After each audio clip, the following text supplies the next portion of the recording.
Empezamos a grabar. Hoy es 10 de febrero, post de elecciones electorales. Nos acompaña Esteban Ron, decano de la Facultad de Jurisprudencia de la UISEC, magíster en Comunicación Estratégica, máster en Democracia y Gobierno y también experto en temas electorales. Esteban, qué gusto que nos acompañes del día de hoy. Gracias, Orlando. Buenas tardes. Honrado con la invitación. Y nada, aquí desarrollemos algo. Ahora hablemos un poco de luego de este chuchaqui electoral en realidad que... ¿Te esperabas, Esteban, estos resultados del día de ayer? Sí, estamos en un chuchaqui. Sí, definitivamente hay un remesón social por las narrativas que se instauraron en su momento. Primera vuelta de los dos candidatos, luego tal vez una irrupción de Andrea González Nader y cosas que fluctúan siempre alrededor de una elección, pero creo que los resultados en los imaginarios comunes, comunitarios e inclusive cooperativos, no se esperaba lo que estamos viendo, ¿no? Una cosa es la percepción que nosotros tenemos en un cono del silencio y otra cosa es lo que realmente está pasando en el territorio. Entonces, en ese sentido, yo sí me esperaba una segunda vuelta, ¿sí? Pero no sobre la base de tener información o cálculos, porque te llega cualquier tipo de información, las encuestas son difíciles de creer, no sabes a cuál creer y etcétera, pero para mí era un tema mucho más sencillo, ¿sí? Siguiendo las votaciones históricas que se ha tenido, en este caso de una oposición a la Revolución Ciudadana, digamos que Daniel Noboa sí podía pasar el umbral del 40%, que dices, ok, lo pasa, de hecho lo pasan los dos, pero la diferencia de 10 puntos porcentuales yo le veía bastante difícil sobre el comportamiento electoral previo, ¿no? Entonces, las primeras vueltas o las ganancias en primeras vueltas en el Ecuador han sido bastante difíciles y decía además, ojo, sin saber encuestas, en la dispersión electoral que tenemos puede haber una tercera, una cuarta opción, lo cual va a reducir en este caso tal vez las posibilidades de esa diferencia del 10%, pero te digo, en el razonamiento más lógico, no numérico, sí me esperaba una segunda vuelta. No lograba ver una consolidación del margen de diferencia de los 10 puntos porcentuales entre Daniel Noboa y Luisa González. ¿Y ahora qué debería hacer Luisa González y Daniel Noboa para tratar de capitalizar los votos de los candidatos restantes? Creo que el voto más importante que tienen ahí es el de Leonidas Issa. Sí, mira que el tema de Pachacutic es sumamente importante porque se sigue consolidando el porcentaje de los pueblos y nacionalidades y su participación política histórica, ¿no? Queda aislado el efecto Yacu Pérez Guartambel en las elecciones 2019, que estuvo por ahí tratando de llegar a un segundo lugar con Guillermo Lasso, pero eso yo creo que es un chispazo por un clivaje previo y alguna circunstancia desaveniente que afectó esa elección. Pero digamos que Pachacutic sigue consolidando un voto orgánico, no es un voto duro, es un voto orgánico, es un tema de que los pueblos y nacionalidades votan por su propio candidato. En ese sentido, creo que empiezan, y perdóname el coloquialismo, los coqueteos, ¿no? Sí, Empiezan los totalmente. coqueteos con Leonidas Issa, porque digamos que es el líder trascendental en este caso. No tanto así Guillermo Churuchumbi, ¿sí? Yo creo que aquí el actor, el chico guapo del barrio va a ser Leonidas Issa, donde van a empezar a coquetearle a las tiendas políticas y ver qué puede salir de eso. Ahora, mira lo que nos dice ayer Luisa González y nos hace un seteo de agenda, ¿no? Nosotros llamamos, en este caso, a la Unión de las Izquierdas, Pachacutic es de la izquierda, y le felicitamos a Leonidas Issa y demás, entonces ya hay un primer coqueteo. Ya dio un discurso Ya hay para un tratar discurso. de anclarse Así a es, Leonidas a Issa. Leonidas Issa. Leonidas Issa ha reaccionado, él también está asimilando, en este caso, una elección, dice, no, yo todavía no, pero ¿cuál es el tema acá, no? Que tú no negocias con Pachacutic, tú negocias con los pueblos y nacionalidades, tú negocias con CONAIE, tú estás en la Gran Confederación, con ellos empieza el diálogo y luego llegas a un tema negocial de cara a futuro. Entonces, Por esa eso, dinámica es diferente, claro. perdón que te corte, Esteban, también me parece que en el discurso de Leonidas Issa mencionaba que él también primero se iba a A reunir, reunir claro. para poder hablar con cada uno de los sectores que ellos manejan y de ahí ver qué es lo que les va a convenir si es que van a llegar a tener algún pacto o diálogo con alguno de estos movimientos. ¿ADN o Revolución Ciudadana se puede acercar más a Leonidas Diza? ¿Cuál Siempre crees? la Revolución Ciudadana, históricamente, y lo comentábamos fuera de cámaras, ¿no? Ya hubo un proceso de acercamiento con la CONAIE en la primera fase del correísmo a cargo de un actor político que vuelve a los años de ser actor político en el Ecuador, que en este caso viene a ser Ricardo Patiño, ¿no? Digamos que él fue un actor trascendental en las primeras, no te hablo de negociaciones, en las primeras sentadas del proceso de la Revolución Ciudadana cuando Alianza País. Pero digamos que le resulta mucho más fácil. Además, igual, una cosa súper lógica. ¿Cuál es en este caso el adversario a vencer? Daniel Noboa, ¿sí? Y fue adversario de Leonidas Diza. Y fue adversario de Luisa González. Y en este caso, al tener un mismo adversario, creo que la conjunción es mucho más sencilla. ¿Sí? Ahora, el mundo indígena y la cosmovisión de los pueblos y nacionalidades es algo tan complejo que va a ser muy difícil que lleguen a darse satisfacciones plenas a los grupos políticos. Además, que dentro de los propios pueblos y nacionalidades hay unas rupturas súper fuertes, ¿no? En lo que es el movimiento Pachacutic de cara a la representación política de los pueblos y nacionalidades. Entonces, yo creo que hay más coqueteo en este caso con el correísmo, con Luisa González, pero por actores intermedios. Daniel Noboa no se ha sentado con Leonidas Diza. La forma de conceptualizar el Estado de Daniel Noboa es la antípoda de la conceptualización de Estado de los pueblos y nacionalidades. Pero es que son dos realidades absolutamente diferentes. O sea, y no te hablo de liberalismo ni nada de esos conceptos, porque en el mundo indígena sí hay estudios, pero ellos ven un tema de convivencia, un tema de vecindad, de cooperativismo, que es la antípoda, en este caso, de la hegemonía jerárquica del Estado que tiene Daniel Noboa. Y además, ya te hablo dentro del ámbito personal, no ha habido pues un acercamiento de Daniel Noboa a Pachacutic bajo ninguna circunstancia, al menos con sus líderes, ¿no? No te digo que ha habido una actitud atomizante, volcánica entre los dos, pero no ha pasado absolutamente nada. Entonces veo que es más, le resulta más sencillo a Luisa González y a la Revolución Ciudadana, pero hay que partir de otro tema, ¿no? Los votos no son endosables, o sea, ese 5.6% de Pachacutic no va a ir a Luisa González, directo, no va a ir. Eso quiere decir que en un caso hipotético que Leonidas Diza haga una declaración y diga que van a ir junto a Revolución Ciudadana, esto no quiere decir que todos los votantes o los electores que sufragaron con Leonidas Diza, ese 5.6 casi, 5.8, casi 6%, vaya directamente hacia Luisa González. No, va a ser muy complicado. A ver, si bien el voto de Pachacutic es orgánico, también hay algo de rebelión, ¿no? También hay un tema de mucho razonamiento al interior y cosmovisiones absolutamente distintas. Entonces, si bien Leonidas Diza podría hacer un llamado, un voto hacia la Revolución Ciudadana, obviamente vas a tener una disidencia, porque no es una orden, ¿no? Estamos hablando de un tema de cooperativismo. Y te digo que es tan indescifrable eso, hay estudios inclusive de estos temas, de cómo se toman las decisiones, porque ellos tienen muy fuerte, los pueblos y nacionalidades me refiero, tienen muy fuerte el tema de la democracia comunitaria, ¿no? Como una falencia en el sistema democrático normal, confían mucho más en la democracia comunitaria. Recuerda que se truncó la ley de pueblos y nacionalidades en la Asamblea Nacional, etcétera, ¿no? Y digamos que la orden, o en este caso el pedido para que se adhieran a la Revolución Ciudadana en una segunda vuelta, es algo que ni siquiera lo vamos a percibir en el espectro de la opinión pública, ¿sí? Tal vez ustedes con más prolijidad en el ámbito del periodismo que está pendiente de estos temas, pero yo como analista no lo voy a percibir, porque las estructuras hacia abajo se mueven de manera diferente y ahí pueden haber rompimientos de la comunicación y demás. Entonces, por eso te digo que ese 5.8, esperemos tal vez un 6%, no va a ser endosable directamente a Luisa González. Tampoco va a ser endosable los votos de Andrea González Nader a Daniel Noboa, ¿no? Claro, porque la gente tiene esa percepción de que como Andrea González atacó, por ejemplo, en el debate al correísmo, esos votos son anticorreístas, es lo que la gente estaba pensando, y así que van a ir directamente a Daniel Noboa, sí. Pero no es así. Hay temas ahí que discutir, ¿no? Entonces, primero, Andrea González Nader es una candidata nueva en una organización política vieja. El Partido Sociedad Patriótica subsiste ya solo sobre la base del ímpetu de Lucio Gutiérrez, ¿no? Y de su esposa, ¿sí? Creo que va a tener 2 o 3 representantes, me parece. 2 creo que sí, eso es un tema de arrastre de Andrea González Nader. Digamos que en este caso Sociedad Patriótica se benefició de la actuación de Andrea González Nader, pero es un voto anticorreísmo circunstancial.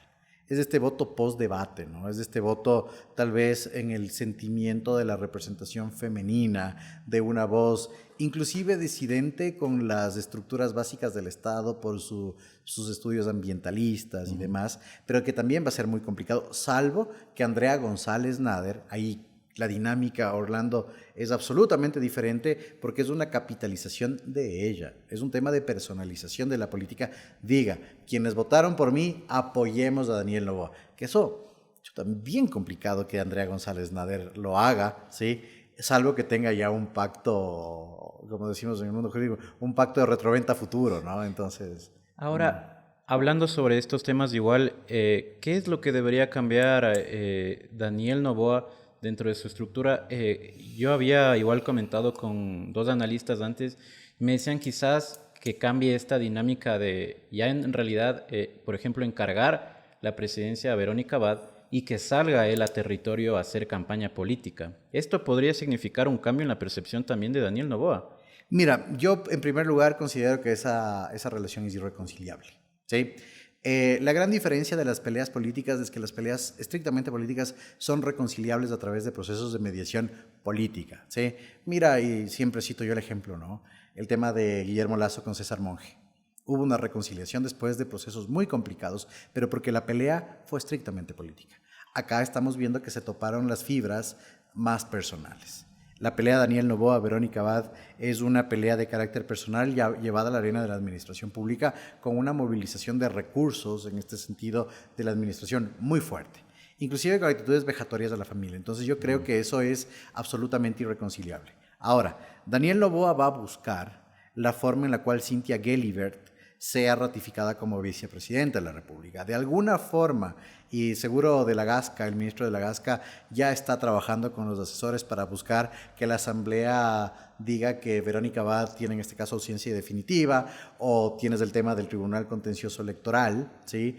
Con las infracciones electorales. Mira que está a punto de salir la sentencia. Pero eso no le puede afectar más. Yo creo que sí, pero es el juego que Daniel Noboa decidió jugar. Pero ya debería empezar a cambiar viendo esta tendencia de que... Muy tarde. Es que no, eso te digo, no llega. no, el tema de la pelea irreconciliable de carácter personal ya no va a llegar. Además se hizo un enredo. Es un enredo la pelea de los dos a nivel jurídico que es sumamente difícil interpretarla. Entonces, para mí, trato de simplificar las cosas y digo, Verónica Abad pueden ser suspendidos sus derechos de participación política en el TCE, ¿sí? En los próximos días, en las próximas horas, nadie sabe con el Tribunal Contencioso Electoral. Ella va a apelar de esa decisión. Y ahorita, en segunda vuelta, va a tener un auspicio tras bastidores político importante. Sí, le van a poner los abogados de la causa y toda la cosa, entonces van a demorar la apelación en el caso de que sus derechos de participación política sean suspendidos. Seguro, más o menos lo que pasó con la Liga Azul. Sí, Claro, eso se demoró. demoraron. Entonces hay en este caso los argumentos para demorarlo, ¿no? Salvo que el Tribunal Contencioso Electoral se la juegue y empiece a resolver en 2 o 3 días, que no es la tónica porque ya vas a notar el Tribunal Contencioso Electoral como un actor político.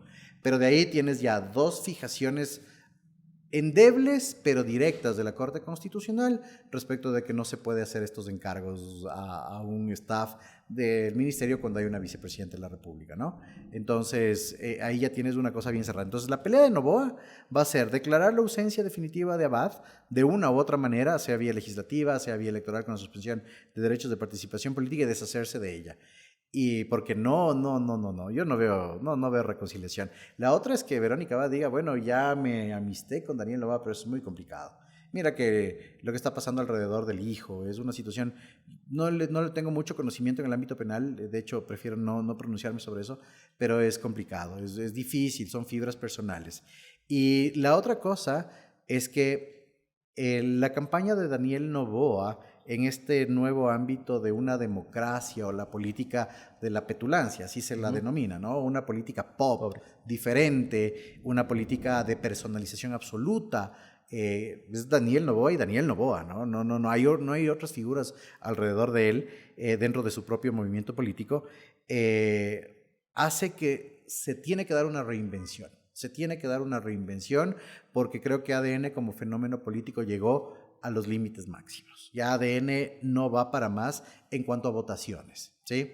Sí, los asambleístas saldrán a territorio, ¿no? Eso también es importante señalar, que ya tenemos asambleístas electos de ADN y que van a ser, en este caso, la primera fuerza política, según lo que vemos, ¿no? Sí. Con la Revolución Ciudadana estarán por ahí con una diferencia de 2-1 asambleístas en el hemiciclo, pero a los asambleístas les va a tocar fajarse, perdóname el coloquialismo, y hacer campaña territorial. Pero nuevamente, Andrés Castillo no es Daniel Noboa. ¿Sí? Y es el fenómeno de Daniel Noboa. Claro, Valentina Centeno no es Daniel Noboa. Nils Olsen, Diana Jacome, no son Daniel Noboa. ¿Sí? Y por más que lo hagan, no van a tener el mismo efecto. Así que Daniel Noboa va a tener que considerar hacer campaña territorial, como tú dices, que de hecho fue su fórmula de ganancia para las elecciones extraordinarias, hacer una campaña muy suelta de hasta 7 cantones al día, según las propias declaraciones de él, pero no pueden apelar más a las redes sociales. Y las redes sociales en este momento nos demuestran algo muy importante. Te hablo desde el empirismo, ¿sí? Estrictamente empírico lo que te voy a decir. Logran posicionar a una persona, pero no logran posicionar un mensaje. Logran posicionar una imagen, pero no logran posicionar un trasfondo. Logran posicionar una hegemonía, pero no un contexto. Es la diferencia entre ADN y la Revolución Ciudadana. Así es. Por eso la Revolución Ciudadana, pese a que ya no está Rafael Correa, sigue con esta misma ideología de ese pensamiento que lo dejó. En cambio, si quitamos quizás a Daniel Noboa de la ecuación de ADN, queda... Va a ser un reducto caído. Vacío. Es que mira que las organizaciones políticas en el Ecuador, al menos las nuevas organizaciones políticas que han estado en el poder, son monolíticas, ¿sí? Y más con la personalización absoluta que tenemos ahora. Creo, después de Guillermo Lasso no existe, ¿sí? Y hay que ser así de sinceros. Juan Fernando Flores, yo decía, tal vez va a llegar por lo que hizo en la Comisión de Relaciones Internacionales, en la Asamblea, pero no llegan. Francesco Tabaqui cala en algo su figura, pero no llega. Y yo creo que con esto, tiene una tarjeta amarilla súper fuerte para las elecciones seccionales, y si no presenta candidatos, hasta ahí llegó, creo, ¿no? Y yo ahí quería topar igual este tema del partido de Social Cristiano, Construye, Creo, Suma, todos esos partidos con es como una cachetada. Es una cachetada. No suman ni el 0.5, creo que solo... el Partido Social Cristiano tiene el 0.7 con Kronfle. Sí, es una cachetada muy fuerte, y mira lo que nos dice el Código de la Democracia, ¿no? El Código de la Democracia tiene estos umbrales para que las organizaciones políticas desaparezcan. Para estas elecciones nacionales tienen que tener al menos el 4% de los votos válidos, es decir, ADN, Revolución Ciudadana y Pachacutic. Todas las demás fuera de la ecuación. Todas las demás fuera de la ecuación. La segunda, que tengan al menos 3 representantes en la Asamblea Nacional. Se va el PSC, el PSP, construye. Suma parece que llega con 3 con las justas, ¿sí? Amigos y demás, chao, ¿sí? Chao con tarjeta amarilla. Y luego en las seccionales, ¿qué van a hacer? En las seccionales van a ser también polarizadas, va a ser algo bastante difícil, y que si ahí no llegan a los umbrales, de aquí a 2 años vamos a tener una gran eliminación de organizaciones políticas, que si no se la repiensan va a ser muy complicado. ¿Y qué hay que hacer para cambiar esto? Porque 16 candidatos y de esos 12 no llegan ni al 0.6%, ya deja una tendencia marcada de que la gente ya no mira esos partidos como años pasados. ¿Soluciones fácticas o soluciones legales? ¿Sí? Soluciones legales. Número 1, hay que subir los umbrales, ¿sí? Este tema del 4% es bastante bajo. El tema de 3 asambleístas es bastante bajo. Hay que subir los umbrales. Yo siempre he sido partidario de hacer pruebas matemáticas y subir estos umbrales a un 8% tal vez. Hay que hacer unas pruebas ahí, como te digo, de representatividad, ¿sí? La segunda es que el sistema de alianzas ya no sirve, ¿sí? Las alianzas fueron identificadas en el Ecuador, y todos los estímulos que se tiene, que son 2, el tema económico número 1, y el segundo, que es el tema de la repartición del umbral de manera lineal y no proporcional. Una alianza entre los dos, tenemos el 4%, y tú, digamos, Orlando, tu organización política no llega ni al 0.1, pero ese 4% es igual para ti que para mí. No se divide mitad-mitad ni proporcionalmente hablando. Entonces, es la eliminación también de la expresión es alcahuetería legal, que supuestamente fue para estimular las alianzas, pero no ha servido para estimular, sino para dar una continuidad a estas organizaciones políticas y tal vez un mercado negro de representatividad. ¿Esto ya crees que puede marcar como la sentencia en sí de que pueden llegar a desaparecer estas organizaciones políticas, o las seccionales serán en realidad ya... No, este es un remesón, como tú dices, una cachetada, ¿sí? Organizaciones políticas o se portan pilas o qué va a pasar, ¿sí? Pero, por otro lado, tú puedes capitalizar a esas organizaciones políticas, ¿sí? ADN y Revolución Ciudadana en un esquema hiperpolarizado puede capitalizarles. En las elecciones seccionales, digamos que le va bien a la Revolución Ciudadana, ¿no es cierto?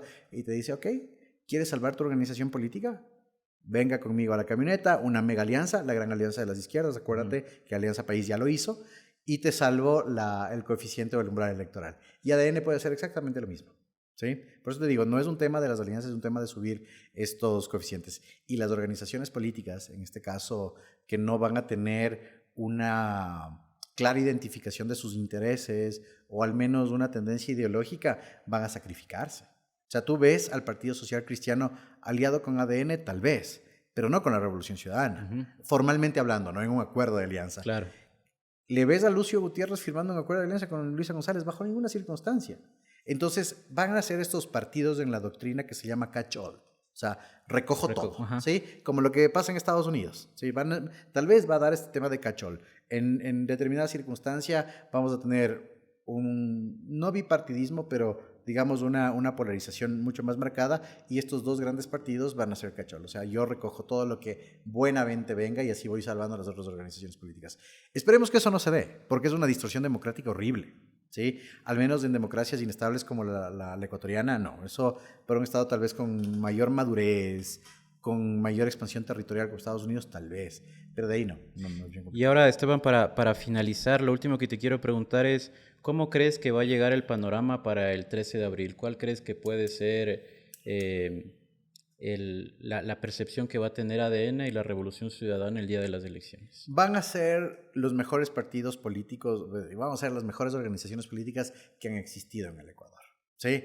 Y si no lo son, van a inventarse esa narrativa, ¿sí? Vamos a tener prácticamente a dos líderes hasta mesiánicos. Yo soy la salvación, no, yo soy la salvación. Entonces, las mejores organizaciones políticas, líderes mesiánicos.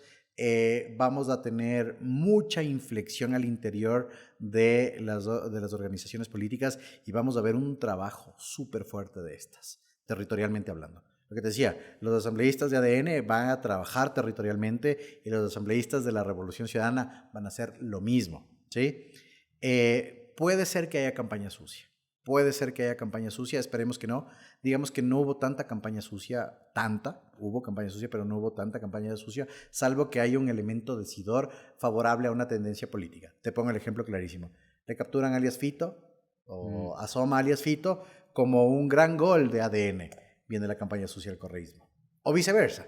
El correísmo, digamos que en las últimas horas que ingrese Manaví, le pasa a ADN y no tienen 67 asambleístas, sino 69, y por uno se van a adjudicar esa victoria muy fuerte. Entonces, ahí podría ADN sacar algo en contra de, ¿sí?